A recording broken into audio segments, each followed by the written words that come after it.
Listen up, you muppets. Are you tired of those bland store-bought chocolates? Do you want to taste real chocolate, the kind that melts in your mouth and sends your taste buds into a frenzy? Then get your aprons on and step into my kitchen, because today I'm going to teach you how to make 5 bloody brilliant chocolate recipes. We're talking rich, decadent, and downright delicious. No more excuses, you lot. It's time to ditch the pre-packaged crap and unleash your inner chocolatier. Right, you numpties. Let's start with the foundation of all things chocolate, the classic dark chocolate bar.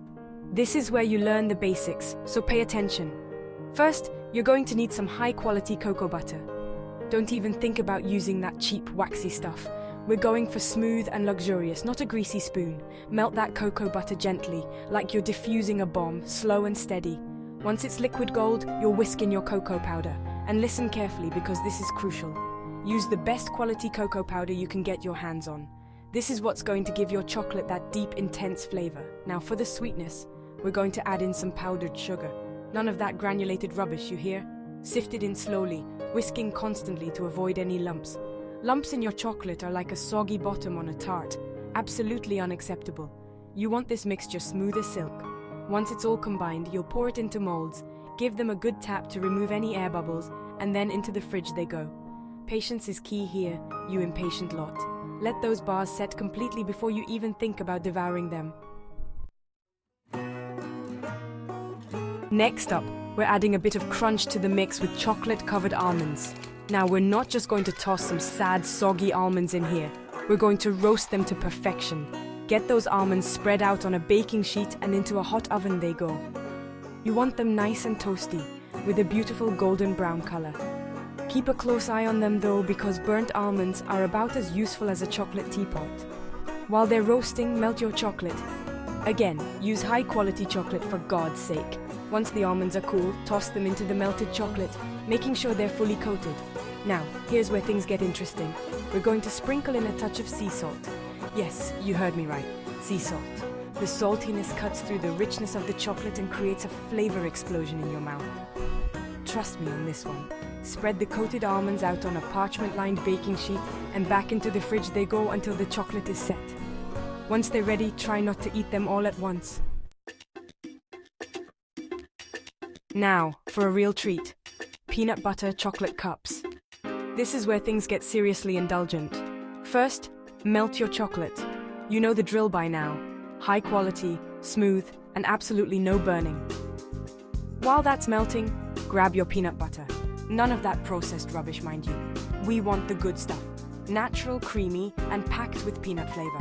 Spoon a dollop of peanut butter into each cup, then carefully pour in the melted chocolate, making sure the peanut butter is completely covered. Now here's a little trick of the trade. Gently tap the tray on the counter a few times. This will bring any air bubbles to the surface, ensuring a smooth, professional finish. Into the fridge they go to set, and then get ready for a taste sensation that will blow your socks off. Let's get tropical, shall we? These chocolate coconut truffles are like a mini vacation in your mouth. First, we need to heat some coconut milk. Not the canned stuff, you hear? We're going for fresh coconut milk for that pure, unadulterated coconut flavor. Once it's simmering away, break up your chocolate and drop it in. Stir it all together until the chocolate is completely melted and you've got a smooth, glossy ganache. Now, here's where you can let your creativity shine. Want to add a splash of rum? Go for it. A hint of orange zest? Be my guest. This is your chance to personalize these little bites of heaven. Once you're happy with your ganache, pour it into a shallow dish and let it cool down completely.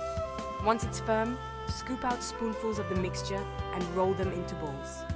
Then, for the final touch, roll those truffles in a generous coating of desiccated coconut.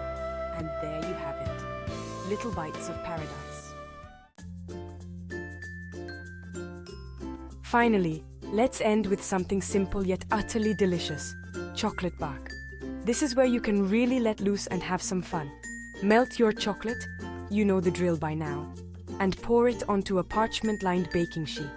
Now, this is where things get interesting. Grab your favorite toppings, nuts, dried fruit, pretzels, sprinkles, whatever takes your fancy. Sprinkle them over the melted chocolate. Then give the tray a little shake to make sure everything is evenly distributed, and that's it. pop it in the fridge to set, then break it into shards and try to resist the urge to eat the whole lot in one go. There you have it, you cheeky monkeys. 5 incredible chocolate recipes that will make you the envy of Willy Wonka himself. No more settling for bland, boring chocolate. From now on, you're in control. You have the power to create pure, unadulterated chocolate heaven in your own kitchen. Now go forth and conquer the world of chocolate, one delicious bite at a time.